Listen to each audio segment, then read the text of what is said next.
Mina saan teile mõningaid küsimusi esitada. Kõigepealt tervist kõikidele. Tere! Tere! Tervist, väga tore, et jah, ma saan aru, et sinul on kõva hääl, aga sa pead ikkagi mikrofoni kasutama ka.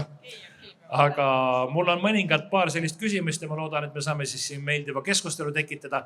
Loomulikult publiku seast ka, kui teil on küsimusi ja miski asi huvitab, siis ärge hoidke ennast tagasi ja võtke teema ülesse. Aga meie selle praeguse või meie paneeli pealkiri on eramuehitus ringseks.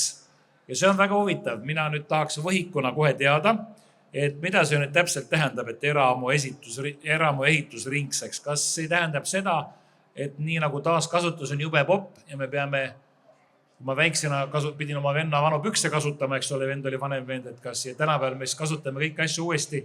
Mis see tähendab täpselt elamuehitus või ringne elamuehitus? Kas me kasutame samu materjale või tõstame maja ühest kohast teise või seletage mulle võhikule, palun.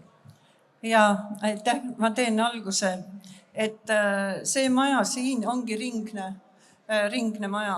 Kuidas te ringne? Ta näeb täitsa tuttuus välja. Ringsuse põhimõte tuleb ringmajanduse standardites ja ringmajanduse standardites on teema hästi lihtne. Et sa pead mõõtma seda, kui palju sa oma ehitisega hoiad kokku uute materjalide ringlusse võttu või kasutusele võttu. Ehk siis, kui sa kasutad näiteks kasutatud aknaid, kasutatud uksi, siis sa oled juba tsipake ringsem kui ilma selle tegevuseta.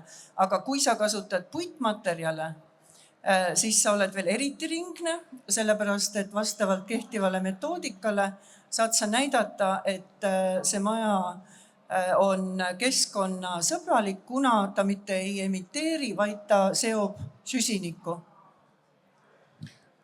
Vanu aknaid, ma tean, et vähemalt ühiskondlikele nõuetele on see nullenergia värk, kas juba eramutel on ka, kas ma enda vanade akendega saan siis neid nõudeid täita või?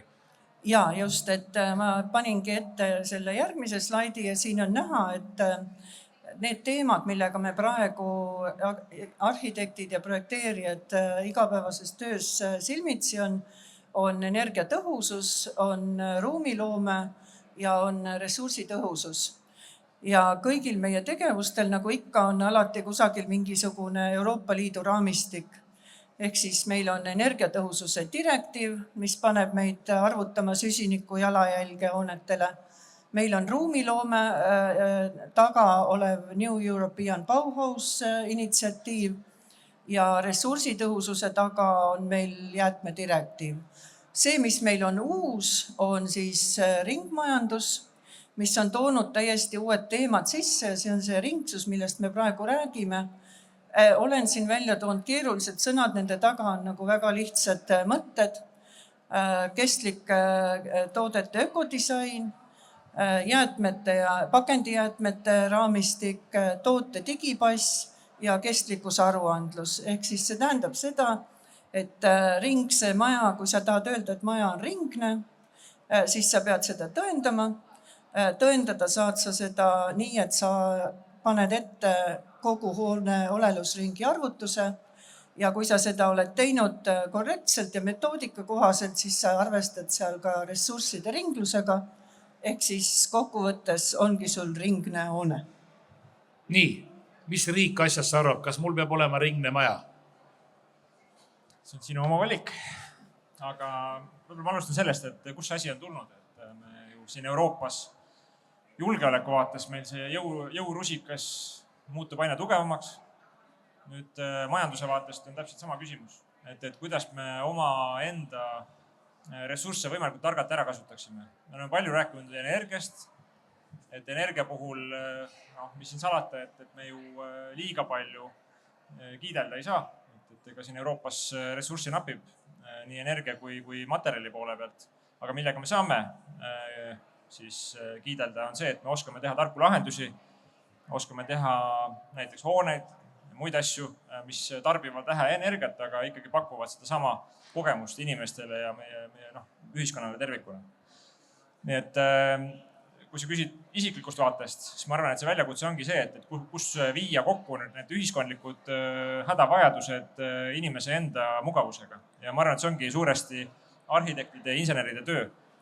Et lõpuks ma arvan, et see maja pilt ka, mida me nägime, ringne maja, näeb ilus välja, seal on kindlasti sees hea olla ja ta peab ka kaua vastu.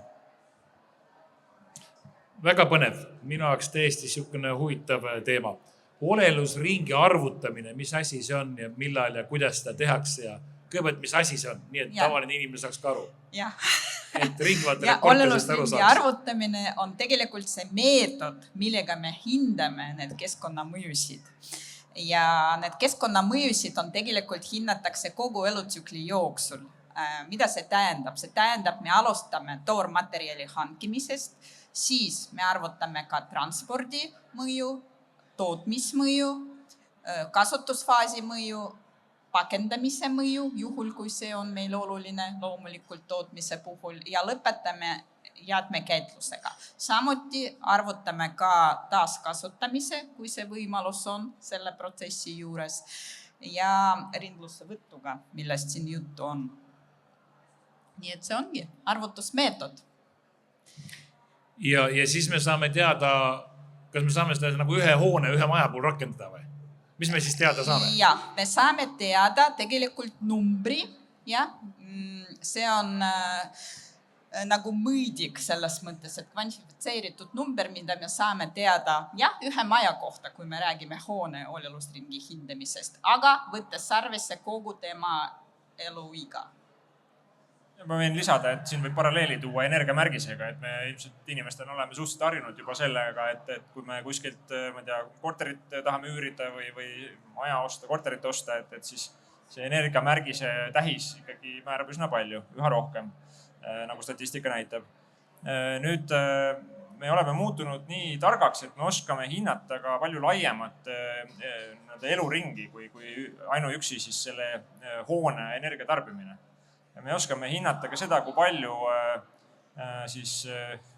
ressurssi kulus nende materjalide kaevandamisele, nende materjalide ümbertöötamisele, nende kokkupanekule.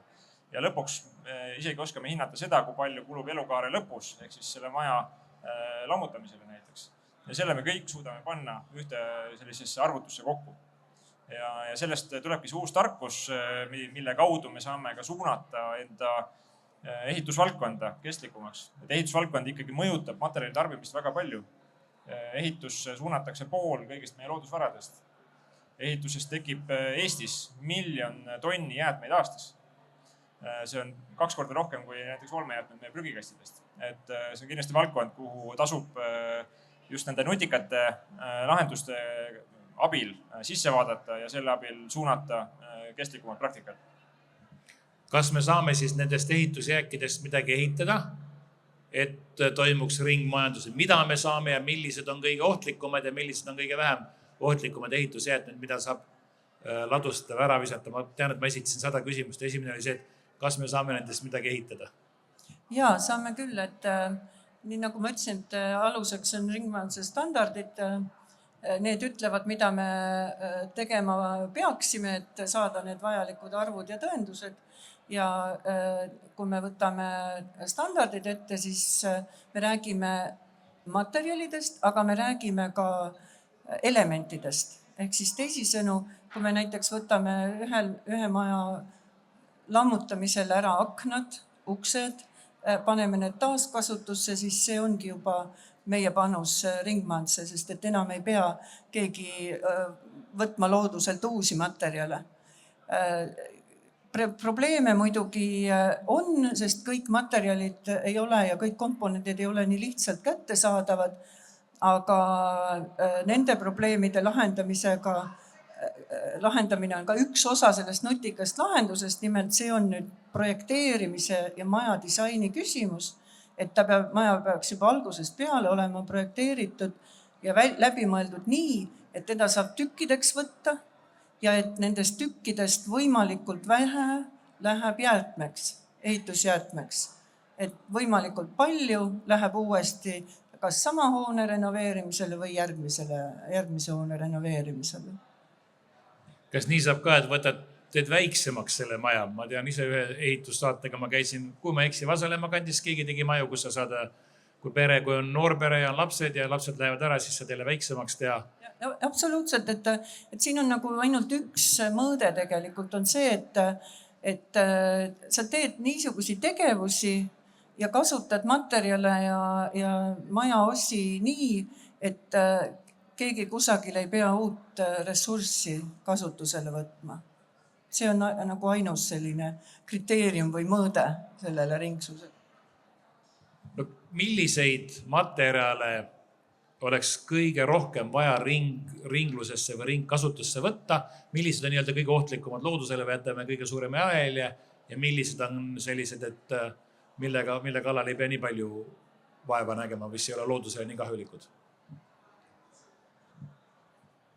Ja kes iganes, te võite hüpata, kellel iganes on kommenteerida, hüppake ligi, avaldage oma mõtteid, et millised on kõige ohtlikumad? Hea küsimus, et kui riigi poolt vaadata, siis eks mure on väga paljude erinevate materjalidega, et ühest küljest me võime vaadata massi poole pealt, eks ju, kus domineerivad igasugused betoonid ja kivimaterjalid, aga samas jällegi, kui sa küsid looduse poole pealt, siis näiteks penoplast, et see on üks kõige suurem murekoht, et ta on hästi kerge, teda on transportida kallis ja paraku seda ei saa isegi kuigi hästi põletada, et ta liigub meil üpris suures mahus prügilatesse ladestamisse ja tõesti suures mahus. Et see on lihtsalt üks näide, tegelikult neid näiteid on veel, aga mis võib-olla riigi vaade on just see, et mõnes mõttes ikka leida lahendusi kõikides erinevates materjali kategooriates. Ja sellega me hetkel ka tegeleme. Siin meil on üks suur teadusarendusprogramm nimega Life Buildest töös, et kus me näiteks oleme erilise tähelepanu alla võtnud renoveerimise. Et kui hooned renoveeritakse, siis sealt tegelikult tekib väga palju ka jääki. Ja selle materjali väärindamisse me nüüd just vaatame sisse. Et sealgi on teemaks soojustus, on teemaks konstruktsioonimaterjalid, igasugused katendid ja nii edasi ja nii edasi. Et raske on näpu peale panna mõnele konkreetsele materjalile, aga võib-olla teaduri poole pealt. Ja, täiesti nõus, nii on. Et selles nii-öelda standardite loogikas on nii, et mida rohkem on materjali töötlusel kasutatud energiat, seda suurema süsiniku jalajäljega see toode on. Et näiteks klaasil on vaja tohutult palju energiat kasutada, et see klaas lõpuks seina saada. Kips on ka üks selline toode, mida väga palju kasutatakse, aga kus on otseselt loodusressursse väga palju läinud. Teisel poolel jällegi on puit. Et selle maja puhul oligi huvitav see, et see maja mitte ei emiteeri süsinikku, vaid ta seob süsinikku. Lihtsalt sellepärast, et puidu osakaal on niivõrd suur ja ehitaja lasita aken jälgis igal liigutusel, et ollakse ressursisäästlik, et hoitaks võimalikult palju ressursse kokku ja et kasutataks puitu isegi seal, kus muidu kasutatakse metallraamistikku näiteks mittekandvates konstruktsioonides. Nii et kokkuvõttes peab väga läbimõeldult tegutsema igas etapis, alates projekteerimisest kuni siis ehituse lammutamise või renoveerimiseni.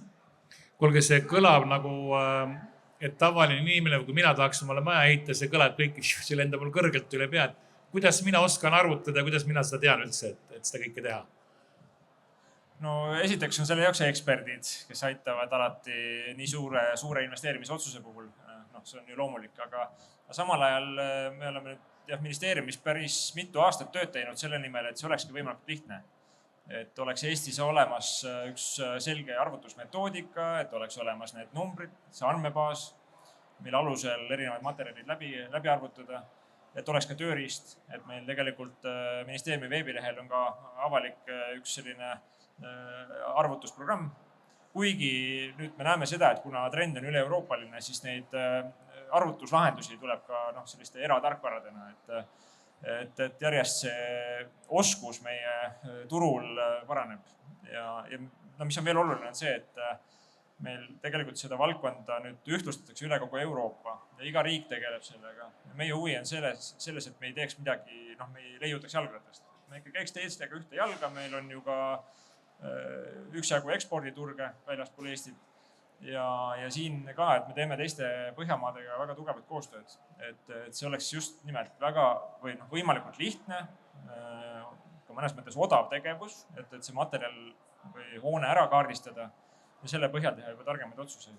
Ja võib-olla lihtsalt ma lisan juurde siia, et me räägimegi ju abivahendist projekteerimisel. Et hoone projekteerimisel tehakse palju erinevaid selliseid maagilisi tegevusi, nagu näiteks energiasäästu simulatsiooni arvutused või siis kandekonstruktsioonide mudeldamised. Et see ongi selline asi, mida tavainimene võib-olla peagi tegema, et see on pigem selline ehitusinseneri või ka arhitekti igapäevane töö. Aga nagu ma ütlesin, siis me oleme teinud pingutusi selleks, et just see süsiniku jalajälje hindamine oleks peaaegu siis käega katsutav või tehtav ka tavalise inimese poolt. Ja lõpuks, mida see teeb, see aitab meil saada lihtsalt optimaalsemad majad. Mõnes mõttes tagada see sama funktsionaalsus vähema ressursiga, et hoone oleks kompaktsem, võib-olla peaks kauem vastu, oleks juba ette planeeritud need samad puhandused, võib-olla isegi kunagi kaugemas tulevikus selle maja vähendamine või suurendamine. Et see on kõik puhtalt targa projekteerimise küsimus, abivahend targaks projekteerimiseks. Ma saan aru, et siis meil riik teeb oma seda ringluse arvutamise mudelit ja TalTech tegeleb sellega. Mis see siis, milline see riiklik meetod on? Hoone olelusringi arvutamise riiklik meetod. Ja, ma arvan, see oli meil ühine projekt TalTechiga, kus TalTech oligi see, kes töötas välja selle metoodika ja see metoodika on tõesti standardiseeritud, just nagu standardne meetod. Ta on usaldusväärne, et saaks tulemusi omavahel võrrelda ja oleks tõesti kasutatav, nagu Ivo mainis projektide puhul. Detailplaneeringu faasis juba saab kasutada. Et esialgne prognoos oli tegelikult, et juba sellest juulist algab see, aga nihutati selle määruse edasi. See tähendab, et meil on veel ehitajatel aega natuke sellele harjuda selle mõttele, et ikka tuleb need arvutusi teha. Ja samas olen nõus, et see mudel annab võimalusi isegi inimestele, kes ei ole nagu ekspert, keskkonnaekspert või ikkagi kasutada. Et on olemas selleks ka tööriistsarv, ka veebis olemas, et saab nagu, kui sul on kõik need andmed maja kohta olemas, sa sisestad need materjalide list ja nii edasi, siis rahulikult saad need arvutused kätte ikkagi. Ma saan aru, et juunis nüüd pidi välja tulema 6 aja pärast. Ta pidi, aga minu arust Ivo võib kommenteerida, mis. Algselt meil oli tõesti uljas plaan, et tulla siin uute nõuetega välja, aga nagu ikka meil ju nagu ma ütlesin, et kogu Euroopa tegeleb sellega ja meil on nõuded kehtestatud direktiivis, hoonete energiatõhususe direktiivis ja paraku sealtpoolt asjad natuke venivad, aga mõnes mõttes on see ka hea, sest et kõik riigid, nagu ma ütlesin, saavadki teha koostööd ja mõelda välja sellise kõige parema ühise lahenduse üle. Et nüüd selle aasta lõpuks peakski valmima Euroopa ühtne selline metoodiline juhend, et jällegi, et mitte leiutada jalgratast, vaid võtta see Euroopa ühtne praktika aluseks ja siis juba kehtestada nõuded, mis sobivad igale poole ja mis ei tähendaks meile mingisugust ümbertegemist või ümberarvutamist. Kas me saame võtta, kui me mõtleme Kreeka peale, kus on üks kliima ja võtame Põhja-Soome peale, kus on teine kliima, et kas see on ühtne standard või ühtemoodi töötab või kas me saame võtta ühised mõõtmed või meetmed siis, mõõtmed kasutusega? Siin me saame kasutada energiamärgiste analoogiat, et sealgi kasutatakse energiamärgiseid. Meil on ühtne metoodika, aga metoodika, mis võimaldab arvutada läbi seda või kohandada siis vastavalt riigi kliimaoludele. Mina võin lisada veel, et kasutatakse niinimetatud eriheite tegurid ja näiteks riikide puhul nad on spetsiifilisemad. Eesti puhul me püüame ikka lähtuda meie tingimustes. Näiteks kui me kasutame energia või elektrikulu, siis me ikka võtame meie Eesti põhine elektrimiksi, mis on Eleringi poolt avaldatakse. Ja ma usun, et Kreeka puhul nemad ikkagi kasutavad oma elektrimiksi ja nii edasi. Samuti materjalide puhul, jälle, et need Eesti betoonid ja tsement, näiteks Kunda tsement on natuke teiste eriheite teguriga võrreldes näiteks mingi muu riikiga. See on ka nagu erinevus. Ja et ma lisan juurde, et üks moment on selles ühtlustamises veel, on see, et igal õigel tootjal on tehtud tootele keskkonnadeklaratsioon ja toote keskkonnadeklaratsioon on väga reglementeeritud asi. Ehk seal ei valeta, seal sa näitad, kuidas sa ühed või teised arvud saad ja seeläbi on tegelikult kõik tooted võrreldavad, et kui sa maja hakkad ehitama, siis sa võid küsida näiteks Kreeka tootja toote keskkonnadeklaratsiooni ja Eesti tootja toote keskkonnadeklaratsiooni. Sa tead, et nad on ühtemoodi arvutatud, aga sa näed, et siin on nagu tulemused erinevad ja sa ise siis otsustad, mida sa kasutad.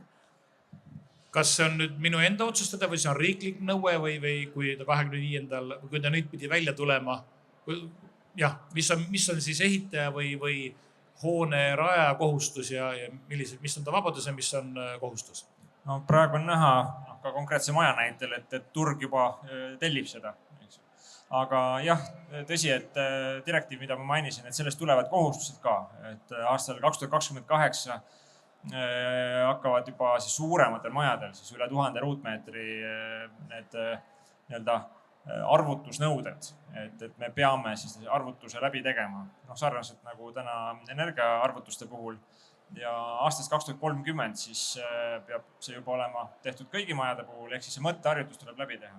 See tarkus tuleb paberile panna. Ja aastast 2030 on direktiivi kohaselt ka nii öeldud, et iga riik peab siis määrama oma piirtasemed, et kust sellist saastavamat maja ei tohi üldse ka ehitada. Et see on ka meil vaja lähiaastatel kokku leppida, et kuhu see piir tõmmata. Kas see on uute majade puhul, mida ehitatakse, eks ole, mitte vanade majade puhul? Uued majad. On meil siin turul siis see trendi ka, kas see on nüüd esimene pääsuke või on veel selliseid, kes võtavad seda ringsuse arvutust ja neid mudeleid juba kasutusele? Ma arvan, et kindlasti on veel, kes on tegelikult samuti ringsed ja hooned seovad süsiniku, aga neil ei ole paberit ette näidata. See maja on esimene, kellel on paber ette näidata. See on paberitega maja. See on paberitega maja, jah. Jaa, no väga põnev. Kuulge, materjal mind veel.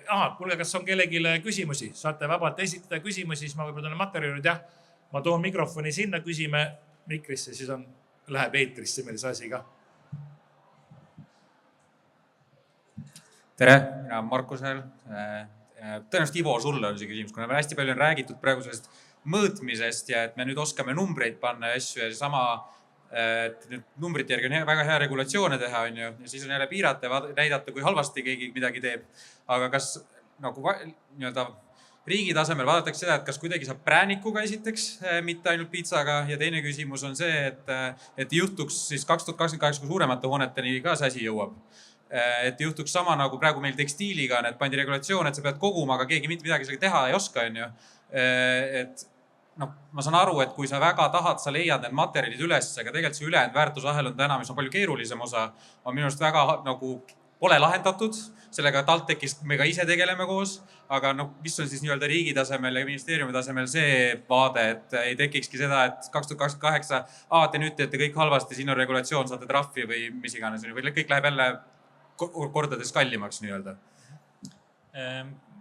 Prääniku all, ma arvan, et võibki tuua jälle energiasäästu analoogia, et kuidas aasta 2008 või 2009, millal meil see energiamärgis regulatsioon tuli, et siis tulid erinevad klassid, A, B, C, D ja nii edasi. Ja meil need miinimumtasemed tegelikult tõusid ka järk-järgult. Et alguses oli seal D ja C ja siis B ja A. Ja siis, kui miinimumtasemed olid seal kuskil C juures, me nägime juba turul korterid, mis olid B või A klassis, et need küsisidki kõrgemat hinda. Ja olidki selles suhtes turu eelises juba. Ja praegu antud juhul 2028, nagu ma ütlesin, et see ei ole mitte mingisugune lävend, kus peab üle hüppama. Et see on lihtsalt kohustus selleks, et mängidagi see maja läbi, panna see arvutustulemus paberile ja anda turule signaal, et milline maja siis on kõrgema väärtusega, milline madalama väärtusega. Et suure tõenäosusega juba pangad ka vaatavad nendele otsa parematele majadele kui sellist atraktiivset roheinvesteeringut. Ja annavad paremat tingimusi laenu intressi näol, ma ei tea, laenu tagasimakseperioodi näol ja nii edasi. Ja 2030 on tõesti see, kus siis peab riik ise nagu riik koos ettevõtjate ja ülikoolide teistega otsustama, et kuhu me tõmbame selle piiri, et kust alates ehitusluba ei anta. Ja see on meie enda vaba valik, kas me teeme seda, kuidas me teeme seda. See kindlasti saavad olema suured vaidlused. Aga loodetavasti me jõuame ka mingisuguse sihukese kompromissini, mis tõesti soosib Eesti kohalikku tööstust. Me räägime siin väga suurestest majandusülesandest. Ja tõesti, jah, kuidas sama näiteks see tekstiilijääde meile majadesse saada, eks ju, või kuidas rohkem puitu kasutada või kuidas tegelikult ka energiatõhusus panustab sellesse. Et ega mul jah, lõplikku vastust ei ole, aga see järk-järgult liikumine on tegelikult näidanud ka mujal maailmas seda, et turg võtab selle lõpuks omaks. Aitüma, väga asjalik küsimus. Kas on kellelgi veel küsimusi praegu? Tahate midagi kohe teada saada? Või tahate hiljem teada saada?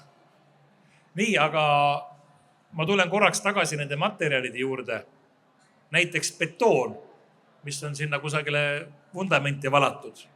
Kuidas sellega lugu on? Kas see saab ka kuidagi ringlusesse või ei saa?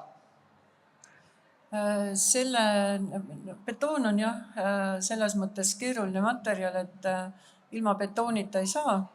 Aga selge, et see suure tsemendisisalduse tõttu on ta ikkagi väga-väga kriitiline.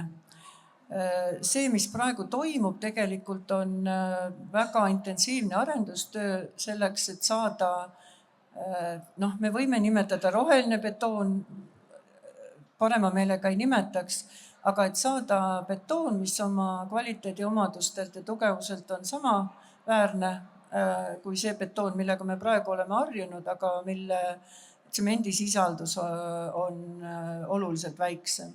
Et kui me võtame näiteks betoontoodete siis keskkonnadeklaratsioonid ja betooniühingute nõuded erinevates riikides, siis ütleme see, mis on Eesti tase hetkel,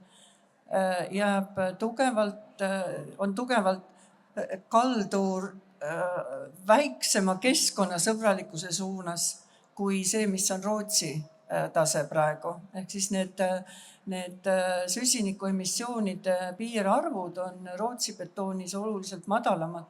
Nad on teinud arendustööd ja tootjad on oma tehnoloogiaid nii arendanud, et nad on võimelised seda tootma.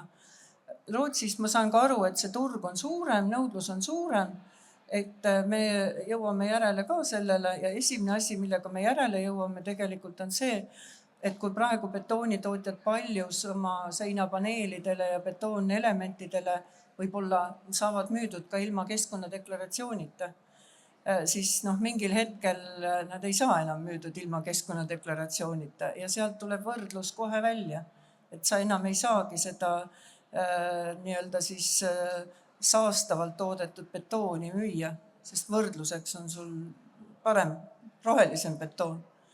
Nii et ka betoonil eraldi toimub materjalitehnoloogias areng, tootmistehnoloogiates areng.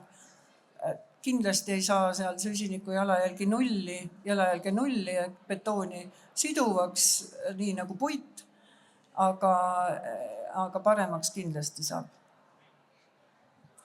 Aga ringlusesse me seda ei saa, nii nagu me võtame sellele majale, paneme mingi teise maja aknad. Betooni me ringlusesse sellisel kujul ei saa või saab? Ei, saab ikka, nagu betooni saab ju ka ringlusse võtta ja me võime siin praegugi võetakse tagasitäiteks, et siin me võime vaielda, et kas see tagasitäide on ringlusse võtmine või ei ole. Aga nagu mis on nüüd nagu mille üle ei vaielda, on see, et kui betoonitootja oma tootmisjäätmed näiteks uuesti kasutusele võtab segudes või siis kasutatakse väiksemad nõuetega segudes näiteks ka purustatud betoonijäätmeid, et see on nagu selge ringlusse võtmine. Ma nägin, et sa hakkasid ütlema midagi.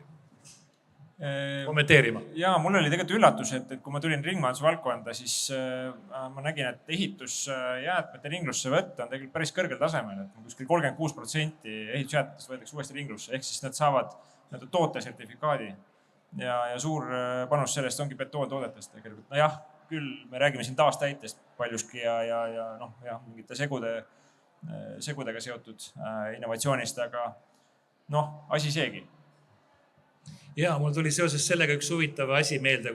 Nõukogude aja lõpus ma emigreerusin siit ära usulist poliitilise pagulasena, jõudsin Ameerikasse. Ja üks väliseestlane, kellega me seal koos olime, temal oli oma ehitusfirma, ma olin imestunud, kui palju head materjali visatakse ära. See konteiner oli täiesti normaalseid prusse, 2x4 ehk siis ma ei tea, mis on siis 5x10 senti prussid. Ja siis, kui sa läksid autoromulasse, siis reaalselt need autodega sa võid reaalselt sõita, minna parandada natuke siit sealt. Ja mul oli siuke tunne, et kui ma siin Eestis ringi käin, ma näen samasugused 30 aastat hiljem, ma näen samasugused konteinereid, et see ehitusjääk läheb sinna konteineritse. Mina arvast korjaks hea meelega sealt midagi ära. Kusjuures mul see sõber, see on väliseestlane, teeb siukest värki, et ta korjab mingisugust rauda juhtmeid, lihtsalt tuleb koju, näeb tee ääres, viskab autosse, viskab tohutult suurde konteinerisse, mis tal või Jaako kasti. Ja siis umbes 5 aasta pärast ta sulatab selle kõik üles, viib kuhugi vase kokku ostu ja saab umbes $10,000. Aga mul on siuke tunne, et me raiskame praegu hoopis. Aga see ongi see olelusringi võlu ja valu. Et kui olelusringi arvutada, siis me arvutame sinna sisse ka selle, mis toimub ehitusplatsil. Ja kui keegi ehitusplatsil nagu hullult raiskab, siis see arv, mida ta paberil näitab, jääb alla nendele, kes ei raiska hullult. Et nagu selles mõttes praegu me oleme selles hetkes, kus need arvutused ei ole veel igapäevased, aga nad saavad igapäevaseks ja siis hakkab see raiskamine ka ära kaduma. Et sealt see niisugune nügimine tulebki. Väga huvitav, ringiga jõuame sinna tagasi. Alguses oli see, et sa olid lihtsalt Nõukogude maalt tulnud inimene, kõik oli vaja, midagi poolt saada, korjasid kõik kokku ja nüüd me motiveerime teistmoodi pigem piitsaga, ma ütleks. Kuulge, kas kellelgi on küsimusi vahepeal tekkinud? Ei ole küsimusi tekkinud. Me siin vahel kirutakse meid eestlasi, et me oleme hirmus innukad võtma igasuguste direktiivide kõige ülemised otsad, oleme õudselt tublid, nagu korralik koolitüdruk koolis üritame 5+ saada. Kuidas selle värgiga nüüd on? Kas me üritame nagu kõige kõrgemat taset saavutada või natuke nagu kuskil Lõuna-Euroopas, kui me räägime Kreekast, ma nüüd ei ütle seda Kreeka kohta, aga mul tundub, et mõned standardid kergelt lonkavad seal vahel. Mitte Kreeka, eks ole, ükskõik mõni lõunapoolsel maa, ma kuidagi ei näri Kreeka kallal. Sellest oli juba natuke juttu ka, et me selle konkreetse direktiivi võtame üle absoluutselt nagu miinimumtasemel. Aga mida me saame teha ja millega me panustame ja pingutame on praegu see, et see üleminek toimuks võimalikult lihtsalt ja meie ettevõtted soosivalt. Ja lõpuks, need nõuded ei ole ilma asjata, eks ju, et nagu ma rääkisin, see on meie enda majanduspiirkonna huvides, meie enda säästlikkuse huvides, et kohalikku ressurssi kasutada ja kohalik tööstus saaks sellest tööd, et kaua me seda Vene naftat ja gaasi sisse impordime, eks ju, et seesama käib nii energeetikasektoris kui ka materjali ressursi valdkonnas. Milline vastuga turul on, kuidas inimesed ehitajad sellesse suhtuvad ja siis me läheme küsimuse juurde, jah? Et praegu nendesse nõuetesse tulevastesse direktiividesse, tavaliselt uus on kõik siukene. Ja ütleme, kui hetkeseisu vaadata, siis praegu on see süsiniku jalajälg nagu teema number 1, ja kõik on natukene võib-olla tüdinenud sellest juba, aga see on väga hea. Sellepärast, et meil samal ajal, miks me räägime riiklikust meetodist, see saab nii lihtsaks, et ta ei aja meid haigutama või me ei tunne, et see on täis mingi suur koormus juures, et see süsiniku jalajälje ja keskkonnateemade sisse arvutamine hoone projekteerimisel saabki igapäevaseks asjaks. Ja tegelikult turg seda praegu juba teebki, ootabki niisugusi tööriistu, selliseid arvutusi, selliseid pabereid. Ja, mina olen Kaidi Põlde, ma olen ruumiloome ekspert. Ivo, sa mainisid, et Eesti riik võtab direktiivi üle miinimumtasemel. Mina olen kogu aeg mõelnud, et ringmajandus võiks olla valdkond, kus Eesti võiks olla suunanäitaja. Ja sellepärast ma küsin, et kas oskad ka nimetada Euroopa riike, kes võtavad selle direktiivi üle maksimumtasemel ja mis see tähendab, et nad siis rohkemat teevad? Ja on riik, kes on sellise regulatsiooni juba kehtestanud. Võtame Prantsusmaa, kus avalik sektor ise juba tellib madala süsiniku jalajäljega lahendusi. Võtame, ma ei tea, Pariisis sotsiaalmajad, seal ongi tegelikult seesama nõue on käima tõmmanud mingisuguse väga huvitava sektori, mis on olnud väga pikalt varjusurmas. Et olgu selleks puitehitus, olgu selleks põletamata savitellised, veel erinevad lahendused. Ja see on väga huvitav, et millised uusi tehnoloogiaid see tegelikult turule tõmbab. Ja eks nendelt me siis saame ise õppida, aga ma ei taha öelda seda, et me kuidagi järel sörgime ka selles mõttes, et meil on endal ka häid asju näidata. Olgu selleks siis moodulehitus, puitehitus, olgu selleks ka meie kultuuriväärtusega hoonete renoveerimise oskus või üldse hoonete renoveerimise oskus. Et siin päris mitu edulugu on meil Eestis juba olemas, ehitame nendele peale. Me ei pea kõiki teisi matkima, eks ju, aga me saame mingites valdkondades näidata eeskujuga ilma selleta, et regulatsioon seda nõuab. Kas on küsimusi? Veel? Ma saan aru, et need oleksid, mis sa praegu nimetasid, need oleksid mõningad sellised positiivsed asjad. Kui me nüüd kogu seda ringluse värki vaatame, mis selle nüüd ametlik termin siin oli, ringne elamuehitus, mis need kitsaskohad on, kui te vaatate ette, mis siin Eesti kontekstis kitsaskohad selle asja arendamise ja kasutusele ja käsitusele võtmise juures on? Oletage. Jah, ma teen alguse, et minu jaoks arvutuste tegija ja keskkonnadeklaratsioonide vaates on kitsaskoht need eriheite tegurid. Ütleme niiviisi, et nende selle vajaliku arvu saamine on ju väga lihtne. Võtad massi ja võtad eriheite teguri ja saad arvu. Et massi sa saad projektidest kätte, kõikide materjalide massid võid projektjoonistelt välja arvutada. Aga mis on siis eriheite tegur, see arv, millega sa seda korrutad, et siin on kõige rohkem tegelikult arenguruumi. Et ütleme, kui on sellised teada materjalid nagu metall või betoon või kips või seal ei teki probleeme, sest on olemas suur oskus. Juba paljud on oma keskkonnadeklaratsioone teinud ja neid arvutusi teinud, et võib öelda, mis on see õige turu keskmine arv, mida antud juhul kasutada.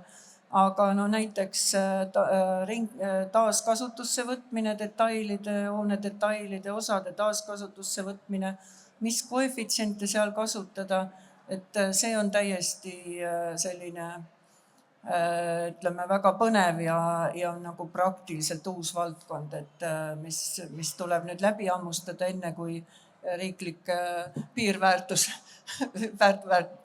piirväärtused tekkivad. Väljakutse siis teile, Viktoria, mis kitsaskohad võivad olla? Jah, ma nüüd jätkan võib-olla, mis Anu mainis. Jah, et TalTechi poolt ma arvan ka, me vaatame pidevalt ja arusaadav, et see meetod ja metoodika, mis praegu on ja eriheitetegurite andmebaas, ta vajab täiendamist, aga see ei saa teha korraga kahjuks, et see ongi nagu samm-sammult lähenemine. Me peame ka nagu koguma natukene nagu vaadata, kuidas see, kui me hakkame need arvutusi teostama ja nii edasi. Ja siis tasapisi see andmebaas hakkabki kasvama meil. No ja loomulikult saab ka kasutada, nagu Anuka mainis, teiste toodete poolt, näiteks keskkonnadeklaratsioonis toodud info, kõige lähedasem info, see ka sobib. Aga tõesti nagu just Eesti kesksed teguritega andmebaas, ma usun, et tulevikus me saame küll veel täiendada. Ivo, kas sa näed kitsaskohti? No nagu iga uus asi, et siin on päris palju küsimusi, mis on vaja lahendada. Seetõttu ilmselgelt võtab kogu see areng ka aega. Aga kitsaskohana ma arvan, et kui vaadata hästi üldiselt ja nagu strateegiliselt ja vaadata sinna loosungite taha, siis ikkagi sellest nõustun Markusega, et kuidas nüüd ikkagi Eesti enda tööstus sellest võidab. Me peame leidma just need võidukohad. Et muidu meil ei oleks tõesti mõtet seda ükskõik kas präänikut või viitsa rakendada, kui meie tööstus sellest ei võida. Siis meie tööstus sellest ei võida, siis unustame selle üldse ära, eks ju. Et meil on vaja oma kohalikele toodetele need samad keskkonnadeklaratsioonid, meil on vaja seda, et saaks siin Eestis ka neid sertifikaate teha või siin lähedal või võimalikult soodsalt, eks ju.